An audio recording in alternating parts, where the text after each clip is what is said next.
Hello दोस्तों, economics for बीबी में आप सभी का स्वागत है। तो चलिए सेमेस्टर थर्ड की बात कर रहे हैं और सब्जेक्ट तो आप जान रहे हैं, मेजर पेपर 4 हो रहा है इकोनॉमिक्स का।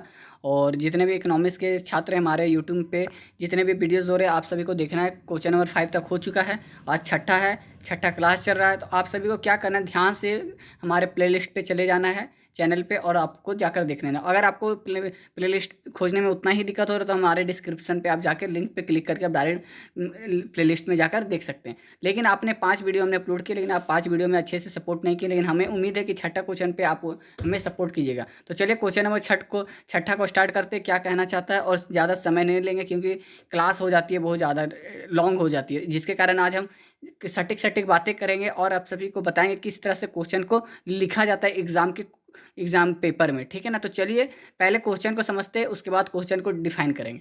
ऊर्जा के द्वारा क्या हो रहा है, प्रदूषण हो रहा है। स्वस्थ किस तरह से स्वस्थ प्रदूषण हो रहा है, भूमि किस तरह से प्रदूषण हो रहा है, एवं वायु पर इसके प्रभाव का वर्णन करें। ऊर्जा को किस तरह से आप यूज करते हैं और उसके कारण आपके स्वास्थ्य पे, भूमि पे, जल पे और वायु पर किस तरह से प्रदूषण फैला रहा है। ऊर्जा मतलब रोशनी, आप समझ रहे हैं। Explain the pollution from energy uses, जो आप एनर्जी यूज करते हैं, स्रोत में ऊर्जा जो आप प्रयोग करते हैं, उसके इफेक्ट क्या पड़ रहे हैं हमारे हेल्थ पे, लैंड पे, वाटर पे एंड एयर। ठीक है ना। 4 पॉइंट पे आपको डिफाइन करना है। सबसे पहले हम ऊर्जा द्वारा प्रदूषण को डिफाइन करेंगे। तो चलिए उत्तर सबसे पहले हम आंसर देंगे।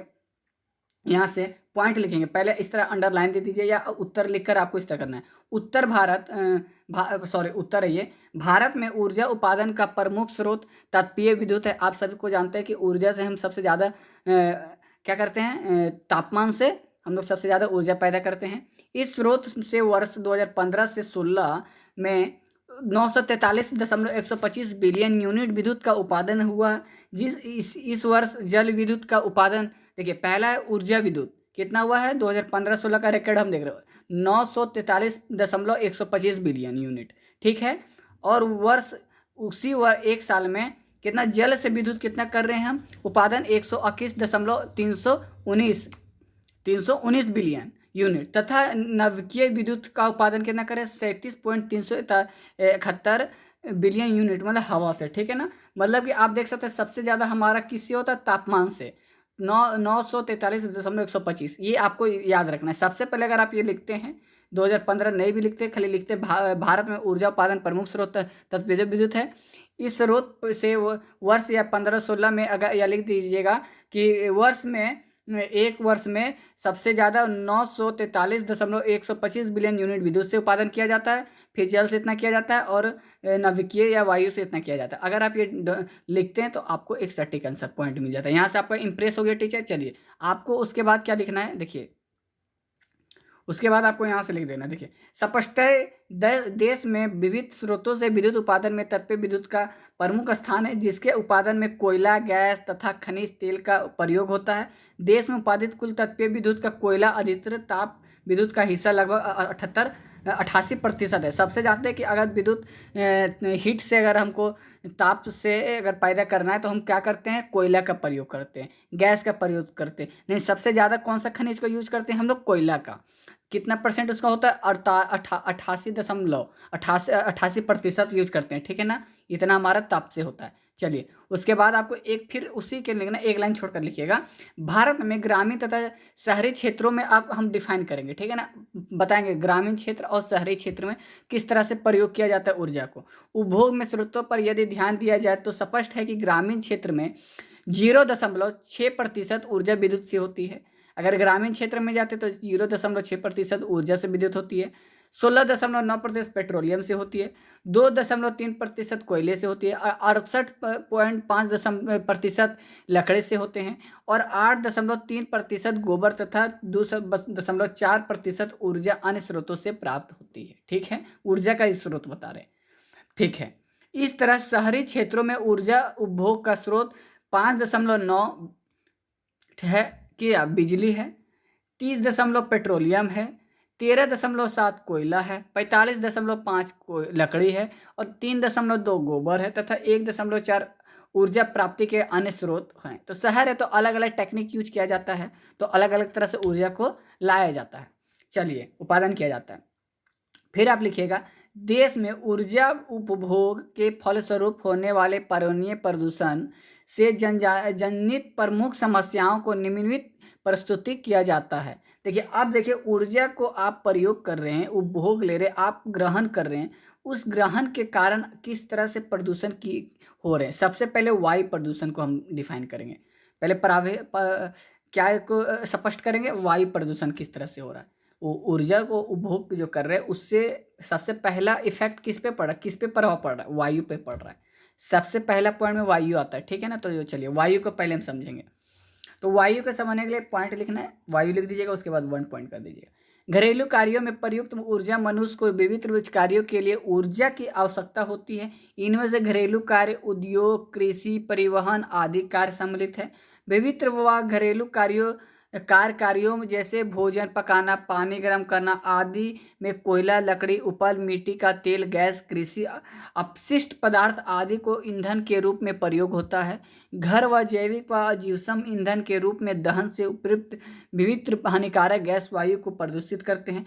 जो भी आप लकड़ी यूज कर रहे, कोयला यूज कर रहे, मिट्टी तेल यूज कर रहे, उससे क्या होता है, एक गैस निकलता है, वो हमारे पर्यावरण को, मतलब वायु पर्यावरण को प्रदूषित करता है। हमारे देश में कुल ऊर्जा उपभोग का लगभग आधा भाग घरेलू कार्यों का प्रयुक्त होता है। लकड़ी, गोबर के कंडे, खेतों का कचरा, झाड़ियाँ, घास फूस आदि के जलने से carbon dioxide, carbon monoxide, sulphur oxide, nitrogen oxide, carbon कण आदि जितने भी पदार्थ निकलते हैं वे अन्य स्रोत की तुलना बहुत अधिक होती हैं। हमारे देश में अधिकांश जनसंख्या गांव में रहती है, जो घरेलू कार्य में प्राकृतिक ईंधन, लकड़ी, उपाल, घास फूस आदि का प्रयोग अधिक करती है, ठीक है ना। उसके बाद क्या होता है, वैज्ञानिक अवैज्ञानिक का प्रयोग क्या हो रहा है, विधि से निम्नलिखित रसोई घर में बच्चे को स्त्रियां व स्वास्थ्य पर। अब देखिए, ये तो हमारा प्रदूषित हुआ। अब देखिए क्या हो रहा है हमारे स्वास्थ्य पे, उसी में आपको स्वास्थ्य को भी लेकर चलना है सारे पॉइंट में। स्वास्थ्य पर अत्यधिक प्रभाव पड़ता है। इस तरह से ग्रामीण क्षेत्र में घरेलू कार्य का में दहन किया गया वायु प्रदूषण का प्रमुख स्रोत हो गया। नगर में भी घरेलू कार्य में ईंधन के दहन से काफी प्रदूषण होता है। अब ये पॉइंट समझ गए, चलिए आगे देखते हैं। दूसरा पॉइंट में आपको उसी का लिखना है, ताप में ही है। अभी हम किस में, ताप में, वायु प्रदूषण में ही है। ताप बिजली पर विद्युत को बढ़ती मांग की आपूर्ति के लिए कोयला, प्राकृतिक गैस व खनिज तेल आधारित ताप बिजली घरों की स्थापना की गई। कोयले पर आधारित ताप बिजली घरों से सर्वाधिक प्रदूषण होता है। दहन की क्रिया को इनके द्वारा ऑक्सीजन का भी बड़ी मात्रा में प्रयोग किया जाता है। ताप बिजली घरों से निकलने वाली carbon dioxide, sulphur dioxide, nitrogen oxide, राख, कालिख आदि वायुमंडल में बहुत अधिक प्रदूषित करते हैं। 1000 मेगावाट क्षमता वाले ताप बिजली घर से वार्षिक 2,60,000 टन कोयले की आवश्यकता पड़ती है, जिससे 44,000 ton sulphur dioxide, 22,000 ton nitrogen oxide gas वायुमंडल में उत्सर्जित होती है, जिससे प्रमुख जाने वाले कोयले की गुणवत्ता विद्युत के आधार में 65,000 टन से लेकर 1,04,000 टन तक निकलती है। भारत में लगभग 57% विद्युत उत्पादन ऐसे ताप बिजली घरों से होता है जिसमें मुख्यतः कोयला का प्रयोग होता है। मतलब आप समझ रहे हैं ना, सबसे ज़्यादा कोयला है। इस तरह से ऊर्जा का उत्पादन एवं उपभोग वायु प्रदूषण का एक महत्वपूर्ण स्रोत है, ठीक है ना। ये हमने वायु प्रदूषण पढ़े। देखिए, वायु प्रदूषण, अब यहाँ से आपको एक अंडरलाइन देना है। वायु प्रदूषण का स्वास्थ्य पर प्रभाव, वायु प्रदूषण का दुर्भाव जीवमंडल के सभी घटकी पर पड़ता है। वायु में उपस्थित अशुद्धिक दुर्भाव मानव के स्वास्थ्य पर पड़ता है। मनुष्य को जीवन पर्यंत श्वास क्रिया के लिए वायु का आवश्यकता पड़ती है। श्वसन क्रिया के दौरान विविध वायु प्रदूषक मानव शरीर में प्रवेश कर जाते हैं तथा इनके रोगों का कारण बनते हैं। विज्ञान एवं पर्यावरण केंद्र के अनुसार भारत प्रतिवर्ष लगभग 15,000 व्यक्ति प्रदूषित हवा में सांस लेने के कारण असामाजिक मौत का शिकार हो रहे हैं। केवल दिल्ली में 10,000 व्यक्ति वायु प्रदूषण के कारण मौत के मांस बन जाते हैं। दिल्ली में वायुमंडल में लगभग 2,000 टन प्रदूषक उपस्थित है। प्रदूषक उपस्थित है जो 1 करोड़ लोगों के स्वास्थ्य के लिए गंभीर खतरा उत्पन्न कर रहा है। ठीक है, आगे देखिए, वायु प्रदूषण में स्वार्थिक प्रभाव मानव के श्वसन तंत्र पर पड़ता है। वायु में उपस्थित हानिकारक कणिकाएं सांस लेने के साथ ही फेफड़ों तथा रक्त के साथ मिलकर शरीर के अन्य भागों में पहुंचकर विविध रोगों को फैलाती है। इसके कारण श्वसन नली, फेफड़ा एवं जलन, छाती जकड़न, गले खराश, सांस लेना में कठिनाई आदि समस्याएं उत्पन्न होती है। प्रदूषित वायु के कारण लोगों को श्वास संबंधित रोग जैसे बॉक्साइड, बिलोनिस, अस्थमा, टीबी, निमोनिया, नजल, फेफड़ा का कैंसर, त्वचा कैंसर आदि का उपबंध हो जाते हैं। सदर पटेल यूनिवर्सिटी के एक अध्ययन के अनुसार दिल्ली के स्कूली छात्र में से 10% दम रोग से ग्रसित है। अभी भी दिल्ली के स्कूलों में जाएंगे तो पूरे एरिया में 10% अभी लोग क्या है, दम से ग्रसित है। सांस रोगों के अंतरिक्ष मधुमेह, हृदय रोग व कैंसर आदि रोगों की वायु में सल्फर और ऑक्साइड तथा नाइट्रोजन ऑक्साइड की अधिक के कारण उपलब्ध होते हैं। प्रदूषित चायसू के आंखों में जलन, धुंधला दिखाई देना, सिरदर्द, मिचली आदि कोई शिकायतें भी होती है। अब देखिए, ये तो हमने क्या पढ़े, हमने इतना तक क्या पढ़ा, वायु का प्रदूषण किस तरह किया गया, वायु स्वास्थ्य पर किस तरह प्रदूषण कर रहा है, एक दूसरे से रिलेटेड है, एक दूसरे से संबंधित है, इसलिए हम दोनों को एक साथ डिफाइन कर लिए। वायु प्रदूषण में कर दिए और स्वास्थ्य पर वायु प्रदूषण किस प्रकार से हानिकारक करता है। उसके बाद अब दूसरा पॉइंट में हम लोग आए, ऊर्जा प्रयोग एवं जल प्रदूषण मानव एवं उसके पर विविध क्रियाकलाप जल प्रदूषण के प्रमुख स्रोत हैं। ठीक है ना, अब जल को करेंगे डिफाइन। भारत में स्वतंत्र प्राप्ति, उपरती बढ़ती ऊर्जा की मांग की पूर्ति हेतु ताप बिजली घरों से की स्थापना की गई, जिसमें से विद्युत उत्पादन हेतु कोयला, पेट्रोलियम आदि ईंधन के रूप में प्रयोग किया जाता है। इन ईंधन के दहन से वायु sulphur oxide, carbon dioxide, nitrogen oxide तथा अन्य हानिकारक गैस वायुमंडल में मिलती है, जो वर्ष के जल में घुलकर हानिकारक अम्ल तथा रसायन निर्माण करते हैं तथा नदियों तथा जलाशयों में जल घुलकर उसे प्रदूषित करते हैं। देश में कोयला आधारित बिजली का प्लांटों में पानी में ऑक्सीजन शीशे के पारे में का मात्रा बढ़ा रही है। उत्तर प्रदेश में सिंगरौली में 2000 मेगावाट बिजली प्लांट का, जिसके कारण सिंगरौली क्षेत्र के तालाबों एवं पानी के अन्य स्रोत में ऑर्गेनिक शीशे पारे मात्रा की लगातार वृद्धि हो रही है। कहने का तात्पर्य यह है कि किस तरह से ऊर्जा की, अगर ऊर्जा हम उत्पादन कर रहे हैं तो उससे जल किस तरह से, जब ऊर्जा क्षेत्र अगर भी ऊर्जा प्लांट लगाएं तो वहाँ पे बिजली उत्पादन करते हैं, तो उस आसपास के तालाबों को क्या करते हैं, वो प्रदूषित करते हैं। किस तरह करते हैं, आप यहाँ देख सकते हैं, औसानिक शीशे एवं पारे की मात्रा लगातार वृद्धि हो रही है। ठीक है, अब जल प्रदूषण के दुर्भाव जल चक्र द्वारा प्राकृतिक सभी प्राणी तथा पौधे संबंध होने हैं के कारण जल प्रदूषण का दुर्भाव बहुत व्यापक होता है। जल प्रदूषण का दुर्भाव को जल में होने वाले भौतिक, रासायनिक और जैविक परिवर्तन के कारण जीवों को होने वाली हानि के रूप में भी देखा जा सकता है। पानी से रिलेटेड बहुत सारे पेड़ पौधे हैं, जानवर हैं, अन्य प्रकार की प्रजातियां हैं, तो इससे भी आप एक क्या कर सकते हैं, आप देख सकते हैं, अलग नजरिया से भी आप देख सकते हैं जल प्रदूषण किस पे संबंधित है। चलिए, प्रदूषित जल का प्रयोग से मानव के स्वास्थ्य पर गंभीर प्रभाव पड़ता है, यही पॉइंट हम अभी कहना चाह रहे थे। चलिए आगे देखते हैं। जल उपस्थित हानिकारक रसायन मानव शरीर के विभिन्न अंगों को क्षति पहुंचाते हैं। मानव उद्योग तथा ताप विद्युत प्लांटों से निकलने वाले अपशिष्ट जल में अनेक विषैले पदार्थ होते हैं, जैसे फ्लोराइड्स, फिनोस, साइनाइड, अम्ल, क्षार, पारा, सीसा आदि पाए माध्यम के मानव शरीर में प्रवेश करने पर पदार्थ के अनेक विकार उत्पन्न होते हैं। प्रदूषित जल को पीने से मनुष्य के निम्नलिखित जल बीमारियां भी उत्पन्न होती है। तो चलिए देखते हैं कौन सी संभावना बढ़ती है बीमारी है। इसमें 1-2 पॉइंट पढ़ेंगे, उसके बाद इसको स्किप कर देंगे। ठीक है ना, आपको ध्यान देना है।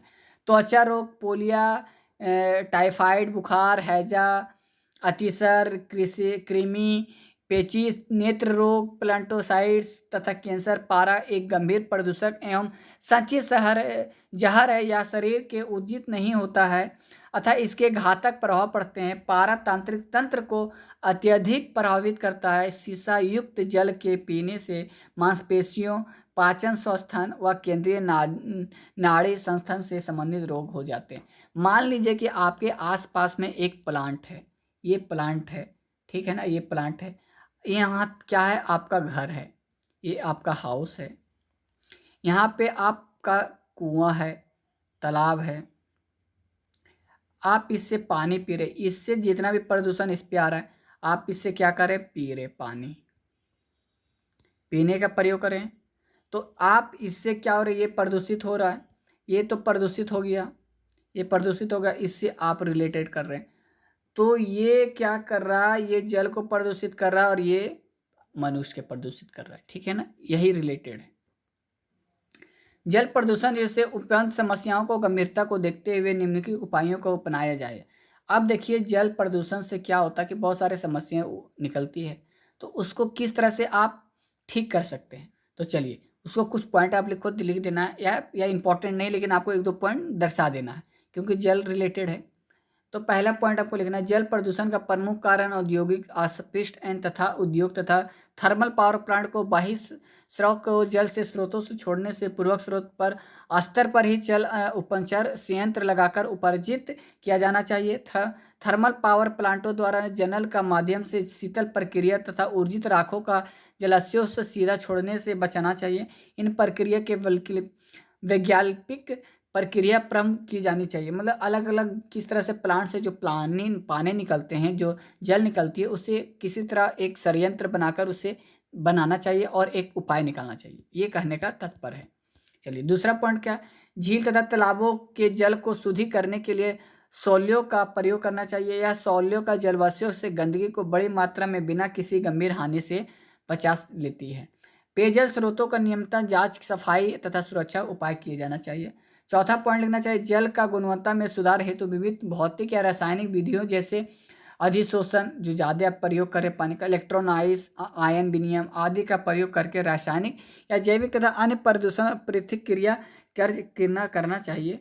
पांचवा, औसानिक या फ्लोराइड अधिकता वाले क्षेत्रों में व्यापार स्तर पर शुद्धिकरण की व्यवस्था की जानी चाहिए। छठा में, जल प्रदूषण नियंत्रण हेतु औद्योगिक उपाय किया जाना चाहिए। नदियों व जल पीने का योग्य बनाने के लिए वैज्ञानिक विधियों का जल शुद्धिकरण करना चाहिए। आठवां, प्रदूषित जल का प्रयोगशालाओं में रासायनिक विश्लेषण का प्रदूषक तत्वों की उपस्थिति मालूम पर उन्हें सस्ती वैज्ञानिक विधियों द्वारा दूर करना चाहिए। भूमि पर प्रभाव, हमारा यहाँ तक जल था, अब यहाँ से भूमि है, ये स्टार दे दीजिएगा, यहाँ से स्टार, ठीक है ना, यहाँ से स्टार, ये नया पॉइंट है। अब भूमि पर किस तरह से प्रभाव पड़ रहा है, चलिए। ऊर्जा का प्रयोग तथा भूमि का मृदा प्रदूषण। भूमि अथवा मृदा पर्यावरण का एक महत्वपूर्ण घटक है। समस्त जीव जंतु प्रत्यक्ष अथवा प्रत्यक्ष रूप से भूमि पर निर्भर होते हैं। भूमि अथवा मृदा जीवमंडल का आधार है, आप समझ रहे हैं। मृदा का गुणवत्ता, इसमें उपस्थित पोषक तत्व, जीवाश्म, नमी तथा तापमान का नियंत्रण होती है। आप समझ रहे हैं कि पोषक तत्व जितने भी हमारे पाए जाते हैं, धरती पर पाए जाते हैं, जमीन में, मिट्टी में पाए जाते हैं, और तापमान को कंट्रोल करने का भी पावर किसके पास है, भूमि के पास है। विभिन्न कारणों से जब मृदा की गुणवत्ता नष्ट होने वाली लगती है तो उसे मृदा प्रदूषण कहते हैं। अब अगर मान रहे आप लगातार यहाँ पर 10 साल से खेती कर रहे हैं और रासायनिक चीज़ों का यूज कर रहे हैं, तो क्या होता है, वो धीरे धीरे उपजाऊ कम हो जाती है, तो आप समझिए कि वह प्रदूषित हो चुका है भूमि, या मृदा प्रदूषण हो चुका है वहाँ पे, ठीक है ना, वही तात्पर्य है। मृदा प्रदूषण को ही भूमि प्रदूषण अथवा भूमि प्रदूषण भी कहते हैं। भूमि को प्रदूषित करने वाले स्रोतों पर ताप विद्युत ग्रह तथा ऊर्जा के अन्य स्रोतों का ऊर्जित वैशाली गैस तथा अन्य अपशिष्ट सम्मिलित हैं। ताप विद्युत ग्रहों तथा अन्य उद्योगों से बड़ी मात्रा से निकलने वाले अपशिष्ट पदार्थ को खुले भूभाग पर छोड़ दिया जाता है, जिससे निकटवर्तीय भूमि प्रदूषित होता है। उद्योग को चिमनियों द्वारा छोड़ी जाने वाली वैशाली गैस व कण वर्षा जल के साथ भूमि का आकार मृदा प्रदूषण को बढ़ाते हैं। आम लोग वर्ष इसी एक रूप है। वायुमंडल में तैरते हुए विविध ठोस कण से उद्योग द्वारा ऊर्जित होते हैं अतः धरत पर आकर जमा जाते हैं। उद्योग के बाह्य स्रोत में रूप से निकलना रासायनिक युक्त जल मृदा का मिलकर उसकी गुणवत्ता को नष्ट करता है। अनेक बार ठोस कचरे के रूप में निकलने वाली औद्योगिक अपशिष्ट भूमि का गहरा दबाव दिया जा रहा है, जो अथाह भूमि प्रदूषण का कारण बनता है। ताप विद्युत ग्रह भूमि का प्रदूषण करने वाला प्रमुख उद्योग है। ताप विद्युत ग्रहों की बड़ी मात्रा में निकलने वाली राख है फ्लैश, जिसको बोलते हैं आप, निकटवर्तीय क्षेत्र में भूमि प्रदूषण करती है में जमकर होकर इस विद्युत उत्पादन तथा उसका उपयोग भूमि का गुणवत्ता को प्रभावित करता है। मृदा प्रदूषण के प्रभाव मृदा प्रदूषण के दुर्भाव निम्नलिखित हैं। ठीक है, अब आपको यहाँ एक नया पॉइंट लिखना है। मृदा प्रदूषण के प्रभाव और मृदा प्रदूषण के दुर्भाव निम्नलिखित रूप से हैं। मानव की भोजन, आवास तथा वस्त्र संबंधित अधिकांश आवश्यकताएं को पूर्ति प्रत्यक्ष अथवा अप्रत्यक्ष रूप से मृदा से होती है। अगर आपको कुछ भी चाहिए, भोजन से लेकर पहनने तक कपड़ा, आपको कहाँ से मिलता है? भूमि से। अतः मृदा प्रदूषण के मानव अत्यधिक हानि होती है। प्रदूषित मृदा में उपस्थित विशाल रासायनिक विविध पदार्थ में विशिष्ट कार्य मानव को शरीर में पहुंच जाते हैं तथा अनेक रोगों को जन्म देते हैं। प्रदूषित मृदा को संपर्क में आने से प्रभावित भूमिगत जल प्रदूषित हो जाता है।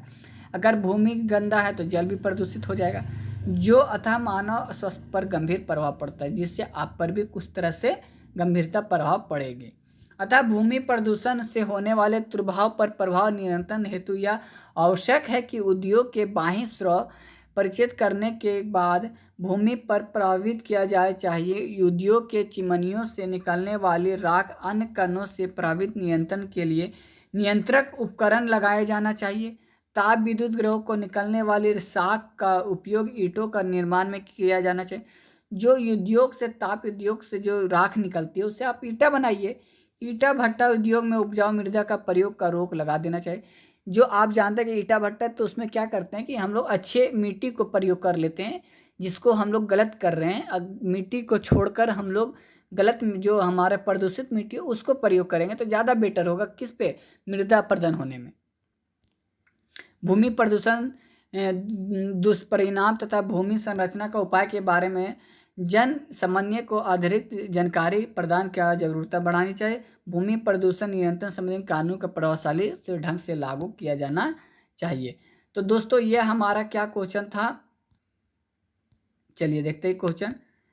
ऊर्जा द्वारा प्रदूषित और स्वस्थ भूमि, जल एवं वायु पर किस तरह से प्रभाव पड़ता है। आपने हमारे वीडियो को देखा। अगर आपको एक बार में समझ में नहीं आता तो 2 बार आप वीडियो देखें, 3 बार देखें, 4 बार देखें, क्योंकि आप कोई ग्रेट पर्सन नहीं है। हमारे जैसे एक आप भी छात्र है, तो आपको 1 बार 2 बार 3 बार देखना है, समझना है किस क्या कहना चाह रहा है। और जिस तरह हमने पॉइंट बाय पॉइंट दर्शाया है, अगर आप ये मान लीजिए हमने 10 पेज आपको पढ़ाया, तो अगर 5 पेज भी आप अगर लिख देते तो आपको 100% मार्क्स मिलेंगे, क्योंकि टीचर समझेंगे कि ये सटीक आंसर लिखा है और सटीक आंसर लिखने वाले को ही नंबर मिलता है। तो दोस्तों आज के लिए इतना ही था। इकोनॉमिक्स मेजर पेपर 4 का आप क्वेश्चन नंबर 6 देखें। नेक्स्ट हमारा 7 क्लास आएगा, जिसमें से सारे इंपॉर्टेंट क्वेश्चन रहेंगे। तो अगर आपको पहले 5 क्वेश्चन आप नहीं देखे तो हमारे प्ले लिस्ट पर जाना है। इकोनॉमिक्स सेमेस्टर 3 का है बना हुआ, अगर उसमें नहीं मिले तो हमारे प्ले लिस्ट डिस्क्रिप्शन लिंक रहेगा, वहाँ पर भी आप जाके देख सकते। अगर इसका PDF चाहिए तो हमें कमेंट कीजिए, आपको PDF भी प्रोवाइड किया जाएगा हमारे प्रश्न नंबर पे। ठीक है दोस्तों, तो आज के लिए इतना ही है। अगर आप नए हैं तो हमारे वीडियो को शेयर कीजिए, जो करना है आपको कीजिए, लेकिन हमें सपोर्ट चाहिए और व्यू चाहिए वीडियोस पे, ताकि हमें एक सपोर्टिव थिंकिंग मिल सके। तो आज के लिए इतना ही दोस्तों। जय हिंद, जय भारत।